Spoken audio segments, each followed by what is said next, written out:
Dan untuk membahas tentang vonis banding para terpidana kasus korupsi tiba baik Harvey Muiz dan Helena Lim, kita akan membahasnya dengan Profesor Suparji Ahmad, pakar hukum pidana Universitas Al-Azhar Indonesia.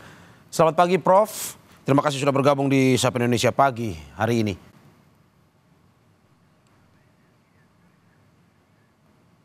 Selamat pagi Prof.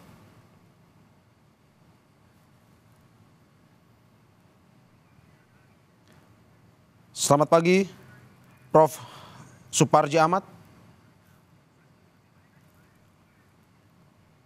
Pagi, Mas. Ya, terima kasih, Prof. Sudah bergabung di Sapa Indonesia Pagi hari ini. Mas. Prof, vonis ini merupakan ultra petita atau putusan yang sesuai dengan tuntutan jaksa atau lebih. Menurut Anda, sesuai harapan untuk memenuhi keadilan hukum atau bagaimana? Halo? Halo Prof, bisa dengar suara saya Prof? Ya, dengar. Oke, saya ulangi pertanyaannya Prof. Halo? Prof, apakah bisa dengan jelas mendengar suara saya? Sekarang jelas. Oke, saya ulangi pertanyaannya Prof. Oke, Prof, ini vonis ini merupakan ultra petita atau putusan yang sesuai dengan tuntutan jaksa atau lebih. Menurut Anda sudah sesuai harapankah untuk memenuhi keadilan hukum atau bagaimana? Ya, kan kalau kita bicara soal putusan ini memang melebihi dari tuntutan jaksa. Ya. Tapi kan kemudian hakim bisa mengadili ya, yang harapannya tentunya menyuarakan rasa keadilan. Salah satunya keadilan yang ada di dalam hukum dan keadilan dalam norma, dalam aturan, yang pada sisi yang lain juga keadilan yang mengemuka di publik yang ada di masyarakat kan gitu. Bagaimana kita ingat ya pada waktu pasca putusan ini itu kan Pak Presiden ini memberikan suatu perhatian yang sungguh-sungguh dan kemudian mendorong kejaksaan untuk mengajukan banding kan. Dan sepertinya itu ditangkap ya oleh hakim pengadilan tinggi yang bagaimana semangat dan komitmen gitu ya, semangat dan komitmen negara ini melalui presiden untuk bersikap tegas ya terhadap koruptor gitu. Tetapi pada sisi yang lain kan juga memerhatikan juga spirit untuk kemudian mengembalikan kerugian keuangan negara karena buktinya ada peningkatan hukuman uang penggantinya.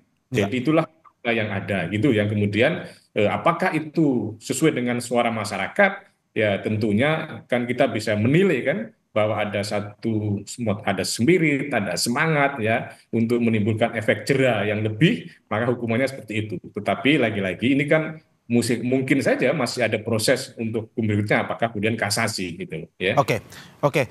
Prof, kalau kita melihat tadi Anda sudah menyinggung terkait dengan Presiden Prabowo. Menurut Anda ini ada Presiden Prabowo efekkah terkait dengan putusan di pengadilan tinggi ini?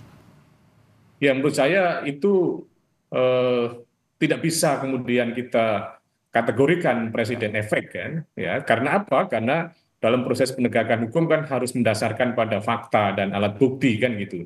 Dan apapun alasannya bahwa presiden ataupun siapapun ya tidak boleh melakukan intervensi dan kekuasaan kehakiman termasuk hakim harus bersifatnya independen, bersifat netral. Jadi menurut saya lebih dominan karena pertimbangan banding dari kejaksaan itu bisa meyakinkan kan gitu loh. Tapi pertanyaannya kan kemudian dari kejaksaan ini kan bandingnya tentunya kan sama dengan tuntutannya, tetapi kemudian melebihi dari tuntutannya. Nah itulah kemudian hakim berusaha menggali sendiri tentang kemudian mendapatkan kebenaran dan keadilan yang pada pertanyaan berikutnya apakah yang digali salah satunya adalah pernyataan, statement presiden, tentunya itu tidak bisa diabaikan. Tetapi kemudian kita tidak bisa mengatakan bahwa itu sepenuhnya pengaruh dari presiden karena faktor utamanya adalah bahwa hakim harus independen. Gitu. Oke, ada kritik yang mengatakan bahwa putusan kemarin ini tidak mempertimbangkan rasio legisnya atau asas hukumnya, lebih ke rasio populis. Menurut Anda seperti itu atau bagaimana? Ya, saya kira pandangan dan pendapat itu adalah sah-sah saja ya, karena memang pada kenyataannya seperti itulah ya, bahwa rasio legisnya ya pada umumnya kan mestinya ya kalau putusan itu sesuai dengan tuntutan lah ya, atau tidak melebihi dari tuntutan. Rasio legis pada umumnya itu, meskipun juga dimungkinkan untuk bisa melebihi dari tuntutan. Nah, pada sisi yang lain juga faktanya memang ada dorongan yang kuat dari publik ya untuk kemudian memberikan hukuman yang berat. Yang Ya, mestinya itu juga tidak mempengaruhi secara signifikan. Tapi lagi-lagi bahwa apapun ya yang diputuskan oleh hakim, kita harus menempatkan sesuai dengan asas hukum, res judicatoir, keputusan hakim adalah harus dianggap benar selama belum dikoreksi oleh instansi putusan di atasnya atau misalnya melalui kasasi. Jadi tetap harus dikalkulasi sebagai satu yang benar gitu loh ya. oke, oke. Prof, kalau melihat 13,5 tahun bertambah di Pengadilan Tinggi Jakarta, menurut Anda apakah mungkin kuasa hukum dari pihak Harvey Muiz akan mengajukan kasasi? Lebih baiknya mengajukan atau tidak kalau pendapatnya, Prof? Menurut saya akan mengajukan gitu loh. Karena apa? Karena ya memang tidak sesuai dengan apa keyakinan keadilan bagi terdakwa, bagi penasihat hukum gitu ya.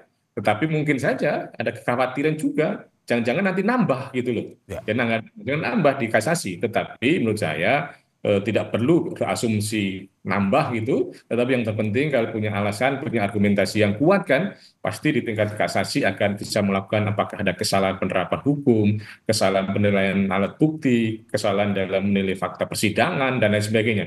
Jadi masih ada instrumen untuk kemudian mengajukan ya upaya hukum melalui mekanisme hukum biasa, yaitu adalah kasasi gitu ya. Oke.